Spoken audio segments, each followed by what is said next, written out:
صباح الخير. اول يوم تمرين سباحة بالنسبة لعمر من السنة اللي فاتت، بس بالنسبة لنا ولارا لأول مرة. انا صحيت من النوم لقيت المنظر ده. هما حضروا حاجاتهم وانا نايمة. الشماعة بتاعتك اهي، وكل واحدة حطت هتلبس ايه. وعمر اختار التيشيرت بتاع سبايدر مان والشورت ده، ولارا ولينا دي لينا طبعا، ولارا غيروا بتاع 66 مرة. كل شوية الدولاب جوه كله طلع، نطلع بتيشيرت ونرجع بتيشيرت، نطلع بفستان. اوعي لاختك. ايوه هي عايزه تنظمه كده. نطلع بفستان ونرجع بشورت. يعني وما زال العرض مستمرا. انا بكلمكم اول ما صحيت من النوم اهو. ادعوا لي بقى ربنا يقويني ونفضل في الليله دي لحد ما نيجي نازلين. هيبقى تقريبا الدولاب كله بعد ما رتبته هيطلع تاني، عشان حماس اول يوم سباحه. بس انتوا مبسوطين يعني، صح؟ اكيد. مبسوطين. ماما مبسوطه يا لارا؟ يلا نروح السباحة. ايه؟ عايزه تروحي السباحه؟ حاضر. يا ريت اروح دلوقتي. لا نتعلم الايه؟ نفسي يبقى عندي الحلقات دي. اتمنى يبقى الساعة 3 تبقى الساعة 3 اروح. بس احنا ما عندناش مسبح علاء الدين، يبقى نتعلم ايه؟ ولا حاجة تروح دلوقتي حالا. لا هنتعلم ايه؟ الصعب. بابا. لا قولي يا لارا، نتعلم ايه؟ الشاطر اللي الصبر. هيقولي. الصبر. نتعلم الصبر. شاطرين. يلا نلبس بقى لما يجي وقت السباحة، واشوفكم بإذن الله بعد ما نقرر هنلبس ايه للمرة 66. ما زال العرض مستمر. 67. ادعولي. بصوا احنا بقى دلوقتي هندخل نلبس، بس انا هحط لهم زيت اللوز الحلو ده على شعرهم قبل ما ينزلوا. انا كنت بتمرن السنه اللي فاتت سباحه، وكنت خايفه على شعري يبوظ من الكلور، وبس سمعت دكتور هاني الناظر اتكلم ان زيت اللوز الحلو الله يرحمه يا رب، والله بجد دكتور يعني انا محترم جدا. فقال زيت اللوز الحلو ده مفيد جدا، يعني بيعمل زي كفر كده على الشعرايه، ومش بيمنع ان الشعرايه تتاثر بالكلور. وفعلا كنت بستخدمه قبل ما انزل حمام السباحه، وشعري ما تاثرش خالص بالميه. يعني بسيط قوي، مش زي ما انا كنت متخيله. فناويه استخدمه للولاد. مكتوب عليه لما جبته للبشره والاظافر، بس انا استخدمته على شعري وكان حلو قوي. فده هحطه على شعر اللي انا ولارا قبل ما ينزلوا، وكمان عمر قبل ما ننزل دلوقتي. طبعا كمان كريم الشمس هحطه لهم قبل ما ننزل. ده بقى انا بستخدمه، ده فك التشابك للشعر، بصراحه جايب نتيجه حلوه جدا جدا معايا. انا من فتره اللي انا ولارا كنت عامله لهم شعرهم كيرلي، وجيت اسرحه. انا كنت مش متخيله ان هو ممكن يتسرح، بس ده سحر بيفك التشابك معاهم. يعني معايا بصراحه حلو جدا لفك التشابك. فده انا هسرح لهم بيه دلوقتي، بس مش هاخده معايا اكيد. يعني هسرحه واسيبه هنا. دول بس اللي هاخدهم معايا. وده بقى هبقى اعمل لكم عنه ريفيو. انا جبت ده عباره عن هير سبراي للشعر، بس يعني بصراحه ريحته حلوه قوي، يعني زي برفان كده او معطر للشعر. عشان ريحه الشعر تبقى حلوه بستخدمه انا وعمر ولانا ولارا، كلنا بصراحه بنستخدمه. هو مواد طبيعيه كلها، ومكتوب عليه بصوا، يعني هو مكتوب عليه ان هو فيه مواد طبيعيه وينفع يستخدم للاطفال. فهروح اسرح لهم شعرهم والبسهم وارجع لكم تاني. يا مساء الفل. جاهز تنزل تبلبط؟ لولو وريني يلا وحي يلا وحي لا على جاهز انزل اعوم. ايه ده؟ في هوا ولا ايه؟ بردانين؟ لا بردانه يا لارا؟ يا لنا انت عامله ايه في النضاره؟ النضاره انت عاملاها كده ليه؟ استنى اعدلها لك طيب. من هنا بقى بدأ التوتر. احنا رحنا كنت ملبسه الولاد المايوهات تحت الهدوم، فقلعتهم على طول. وعمر بدأ راح للكابتن بتاعه يشوف ميعاده امتى ويسلم على الكباتن، لان عمر تقريبا واخد على المكان وعارف الناس اللي فيه، فكان مبسوط انه راجع. انا كان كل تركيزي مع لنا ولارا لان اول مره. فكنت يعني انا واثقه في رد فعلهم، بس برضو ببقى عامله نسبه 5% ان ممكن يحصل حاجه، ممكن حد يكش، حد يخاف، حد يعيط. انا ببقى عامله حساب ده. كانت اهم لحظه عندي ان هم يرضوا يمسكوا ايد الكابتن وينزلوا معاها، لان كان حصل في الاخر خالص كده مشكله، ان الكابتن اللي انا قايله لهم عليها واللي مورياهم صورتها واللي هم عارفينها، اللي هي اللي كانت بتدربني، حصل لها يعني في مشكله في المواعيد، فهي مش هينفع تيجي في المواعيد بتاعه الولاد. فطبعا قلت لهم ان الكابتن ياسمين مش هتبقى موجوده، ولا هتبقى موجوده كابتن تانية. ووريتهم صورتها برضو، كلمتهم عنها وقلت لهم انتوا موافقين ان انتوا تنزلوا معاها؟ انتوا ما شفتوهاش قبل كده، بس هي كابتن حلوه ومامي نزلت معاها. وعرفتهم.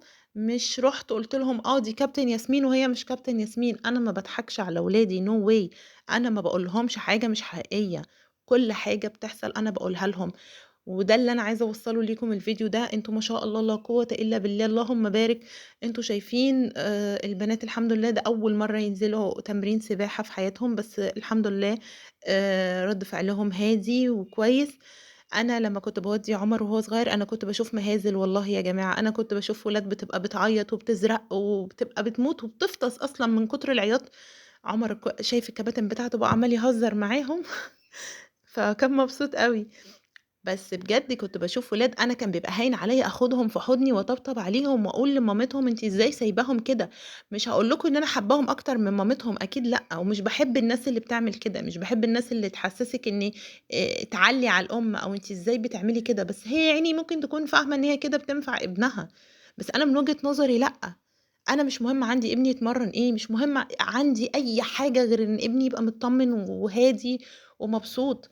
يا جماعة الأطفال دي جسمهم صغير بس شخصيتهم نازلة، أحاسيسهم كاملة. الكلمة دي باقولها على طول، أحاسيسهم كاملة. يعني لازم نراعي أحاسيسهم ومشاعرهم في كل حاجة بنعملها، صدقوني هتلاقوا بقى الدنيا سهلة، هتلاقوا العِند والنوبات الغضب وكل الحاجات اللي بتبقى مليانة أسئلة في جروبات "أنا مش قادرة، أنا نفسيتي تعبت، أنا ولادي مجننينّي، أنا مش عارفة أعمل إيه." كل ده والله العظيم نصيحة من قلبي، اتبعوا الأسلوب ده مع ولادكم وهتشوفوا فرق كبير جدًا، جدًا، جدًا. أنا ابني يعني أول مرّة سباحة، أول مرّة حضانة، أول مرّة مدرسة، وحياة ربنا ما شاء الله يا رب لا قوة إلا بالله. أنا كنت مودية ابني أول يوم KG1 الكلاس كلّه بيعيّط ما عدا عمر، كل الكلاس بيعيّط عايز مامته ما عدا عمر. أنا اللي كنت باعيّط برّه برّه الكلاس عشان أول مرّة أسيبه خالص كده، يعني قلبي كان مخطوف شوية. بس أنا الحمد لله محضّراه نفسيًا، أنا معرّفاه إيه اللي هيحصل، أنا مخلّياه مختار معايا كل حاجة من حاجاته. أنا كلّمته عن المدرسة كتير، أنا كلّمته عن كل حاجة، حتى الصحاب الحلوين والصحاب الوحشين، كل حاجة كلّمتها عنّه. أنا لمّا باودّي ابني أو ولادي ياخدوا حُقَن، أنا بابقى معرّفاهم قبلها معلش يا مامي أنا آسفة، إحنا رايحين ناخد حُقنة، الحُقنة هتوجعِك وهتتشكّي منها، بس معلش عشان تخفّي بعديها هتبقي كويسة والسخونية هتروح والتعب هيروح. كانوا بيهاجموني ويقعدوا يقولوا لي: "إزاي تقولي للعيّل كده، إزاي تخوّفيه؟" أقول لهم: "بالعكس أنتم فاهمين غلط، نِفْسي الناس تغيّر فكرتها عن الموضوع ده، أنتِ كده بتطمّنيه إن أنتِ بتقولي له الحقيقة، إن ماما ما بتغشّوش، ماما ما بتكدبش عليه، ماما ما بتقولوش حاجة غير الحقيقة." باربّي عنده جبل ثقة يعني يبقى واثق فيّا. أنا دلوقتي لو قُلت لولادي إحنا هنعمل إيه، لو أي حد قال لهم يقولوا له: "لو ماما قالت إحنا هنصدّقها، مامي بتقول الحقيقة." أنتم مش عارفين الكلمة دي بتعمل فيّا إيه، بس مش عارفين الكلمة دي تعب قد إيه، ويعني دي نتيجة بجد مجهود كبير أنا كنت باعمله مع الولاد. أنتم لمّا تبقوا رايحين في مكان هيحصل فيه حاجة للولاد، هيعملوا حاجة، هيتوجعوا أو هيتخضّوا أو هتسيبوهم لوحدهم أو أيًا كان اللي هيحصل، ما ينفعش تسيبوهم كده مرّة واحدة وتقولوا لهم مرّة واحدة، ما تفاجئوهمش يا جماعة. الأطفال ما بتحبش المفاجآت وبتيجي لها نوبات الغضب وبتيجي لها العصبية وكل الحاجات دي من ده. أنا لو خارجة باقول لهم إحنا خارجين النهارده، وكمان ده بيوفّر عليّا وقت قد إيه لمّا نبقى مثلًا رايحين هايبر. أنا خارجين النهارده رايحين نجيب حاجات البيت، أنا رايحة أجيب مكرونة، رايحة أجيب لحمة، رايحة أقول لهم الحاجات اللي أنا رايحة أجيبها. أنا موافقة إن أنا أجيب لكم مثلًا حلويات، هاجيب لكم حاجة واحدة بس، لكن غير كده أنا مش هاجيب، أوكي؟ أو مش لازمنا خالص نجيب، إحنا بنبقى متفقين، إحنا نازلين النهارده لازمنا نجيب أصلًا أو مش لازمنا. فاليوم بيمشي طبيعي من غير أي وجع قلب، بنبقى معديين من جنب الحلويات والشوكولاتات، بس إحنا مش لازمنا، إحنا متفقين إن إحنا مش نازلين نجيبها. بالتعوّد، والله بالتعوّد. الناس كانت بتستغرب وتقول لي: "أنتِ إزاي بتعملي كده مع ولادِك؟" أقول لهم: "باتكلّم معاهم." الكلام مع الأطفال ده يا جماعة كنز، يعني بجد جرّبوها ومن قلبي، نصيحة من قلبي وهتدعوا لي. أديكم شايفين اللهم بارك، يا رب احفظهم يا رب، يا رب احفظهم ويحفظ أولادكم جميعًا. البنات الحمد لله رَد فعلهم كانت حتى الكابتن كانت مبسوطة منهم أوي، لإن في سِن اللي زيّهم بيبقوا عايزين يطلعوا على طول، بيعيّطوا مش أول ما المَيّة تدخل في مناخيرهم أنا قايلة لهم المَيّة تدخل في مناخيركم هتحرقكم، بس ده طبيعي لحد ما تتعلموا تعملوا bubble. عُمر حصل معاه كده، بس بعد كده بقى يعرف يعوم، فهُم رايحين عاملين حسابهم إن في حاجة هتحرقهم في مناخيرهم، فلمّا المَيّة دخلت في مناخيرهم ما اتخضوش، ماما قايلة لنا. هو بس كان في شوية هوا اليوم ده، فكانوا بيترعشوا مع برضه رهبة أول يوم، فأنا كنت مقدّرة ده، فقُلت لهم: "يالّا، يالّا." في الوقت ده كنت باقول لهم: "يالّا اعملوا ضربات رجلين بسرعة عشان البرد يروح." عشان كمان يفُكّوا، فبدأوا يعملوا ضربات رجلين بسرعة عشان البرد يروح، وطول الوقت باكلّمهم وهُم في التمرين وباطمّنهم، عايزين تطلعوا؟ باسألهم عايزين تطلعوا والّا عايزين تكمّلوا، مبسوطين والّا مش مبسوطين، بردانين، طَب حاسين بإيه، كروت حاسس بإيه اللي أنا كنت عاملة لكم عليها فيديو في أول القناة خالص، الكروت دي بتفيدني جدًا والله العظيم، إنِّك تعرّفي الطفل الحاجات اللي هو حاسسها دي إيه، وده طبيعي والّا لأ، أنا حاسة بالخوف، طَب ما كل الناس بتحس بالخوف، ده إحساس طبيعي، أنا حاسس بالسعادة، أنا حاسس يعني في أحاسيس كتيرة أوي كده الأطفال لازم تتعلّم هي حاسة بإيه وتعبّر عن اللي هي حاسة بيه ده. أنا الفيديو ده كان مهم جدًا والله يا جماعة وفرق برضه معايا أوي، يعني ممكن أبقى أسيبه لكم في آخر الفيديو ده تبقوا تشوفوه، لإنه بجد الكروت دي كانت نفعت معايا جدًا ويعني الولاد اتأثّروا بيها أوي وعلّمتهم إزاي يعبّروا عن مشاعرهم، أنا ساعات الولاد ييجوا يقولوا لي: "يا مامي إحنا حاسين بالبرد، حاسين بالخوف، حاسين بالقلق." فبيستخدموا حتى ال يعني التعبير بتاع الإحساس، فده في حد ذاته كانت حاجة كويسة جدًا بالنسبة لي. فده اللي أنا كنت عايزة أوصّله لكم النهارده من الفيديو، إن يا جماعة اتكلموا مع ولادكم عرّفوهم كل حاجة بتحصل حواليهم، ده من حقهم، والله العظيم من حقهم إنهم يعرفوا إيه اللي هيحصل لهم في أي مشوار، في أي مكان. عشان ما يتخضّوش يا روح قلبي ما شاء الله لا قوة إلا بالله، عشان ما يخافوش، لو عملتوا كده مع ولادكم عارفين العصاية السحرية؟ هتبقى زي العصاية السحرية، وهتدعوا لي واكتبوا لي في الكومنتات، تعالوا جرّبوا أسبوع حتى لو baby. وأنا ابني كان لسه والداه بقى لي يومين، كنت أقول له: "إحنا دلوقتي هنغيّر الpampers، حبيبي إحنا دلوقتي هنغيّر." بالراحة، وعشان أنا كان أول طفل بالنسبة لي، فكنت أقول له عشان خاطري والله. طب أنا هاقول لكم بجد وحياة ربنا، أنا كان عندي الجرح كان تاعبني أوي في أول ولادة، فكنتش باقدر أقعد، قعدت أول يومين أو أول 3 أيام مش أنا اللي باغيّر له، كانت خالته هي اللي بتغيّر له، كانت من أول ما تغيّر له لحد ما يخلّص عياط هستيري، هستيري. جه في اليوم يعني أول يوم أنا هاغيّر له فيه بقى كان هُم كلّهم نايمين، هو كان محتاج يغيّر الdiaper بتاعته، فأخدته برّه كده في الصالة على الكنبة وقعّدته وقُلت له: "بُص." والله كلّمته، هتقولوا لي 3 أيام وهيفهمِك بيحسّوا بينا يعني هُم بيستوعبوا اللي إحنا بنقوله، والله العظيم أنا باتكلّم مع عُمر من أول ما اتولد. قُلت له: "بُص ماما بتخاف، فعشان خاطري ما تعيّطش، لو سمحت هنغيّر بالراحة وبعدين ماما هتشيلك، أوكي؟" ورُحت حاطاه. أنا يعني والله، والله، والله ربنا يعني شاهد على كلامي، هو ما عيّطش خالص وبقى يبُص لي ويضحك. أنا حكيت لماما ما كانتش مصدّقة، فالكلام مع الولاد سحر. لارا يا حبيبتي هي ولانا بقى بُصّوا المَيّة دخلت في مناخيرهم، فهُم عارفين، عارفين اللي هيحصل، فهُم اتضايقوا، يعني لارا حاطة إيديها على مناخيرها أهي، اتضايقت، بس في نفس الوقت سألتها: "أنتِ عايزة تخرجي؟" قالت لي: "لأ."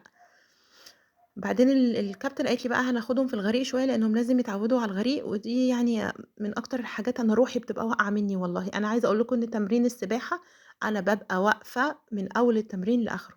أنا قعدت سنة ونُص في عُمر بافضل واقفة، ما باتحركش من جنب الstart، واقفة باصة على الولاد، لإن باحس إن روحي واقفة معاهم، بالذات لمّا بتبقى رجليهم مش لامسة الأرض لحد ما يتعودوا يقفوا في المَيّة. باترعب بجد باخاف جدًا، يعني أنا أي تمرين تاني بالنسبة لي بيبقى برضه باقعد على الأقل على كرسي، بابقى مرتاحة، ممكن أمسك موبايل، إلا تمرين السباحة، أنا باصة على الولاد 24 ساعة، عشان كده أنا قررت إن أنا أعمل التمرين بتاع لنا ولارا الأول، وبعدين بتاع عمر، أطلع ألبّس لنا ولارا، وبعد كده عمر ينزل عشان أعرف أركّز مع الاتنين. يعني أنا اليوم ده عشان باباهم كان معاهم، فكنت أخلّيه هو يروح مع عمر شوية، و وأنا أرجع شوية لنا ولارا، بس بعد كده مش هينفع. هنا طبعًا كانت لنا ولارا خلاص كان وقتهم لسه ما خلصش، بس أنا قُلت للكابتن كفاية كده عليهم، دخلوا غيّروا، كانوا مبسوطين، سألتهم: "عايزين ترجعوا تاني؟" قالوا لي: "أيوه يا مامي عايزين نرجع تاني." وده كان الحمد لله كانت الإشارة إن أنا فعلًا إن شاء الله أكمّل في السباحة، فرجعت بقى أصوّر عمر عشان ما يحسّش يا حبيبي إن أنا مش مهتمة بيه هو كمان.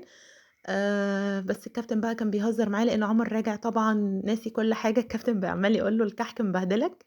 فقعد يهزر معاه، اللي هي أول مرّة بعد ما بيرجع من الشتا، فبيبقوا يعني مش بيشدّوا عليهم جامد، مجرّد بس إنه يفتكر المَيّة ويُقف في المَيّة ويهزر ويضحك معاه.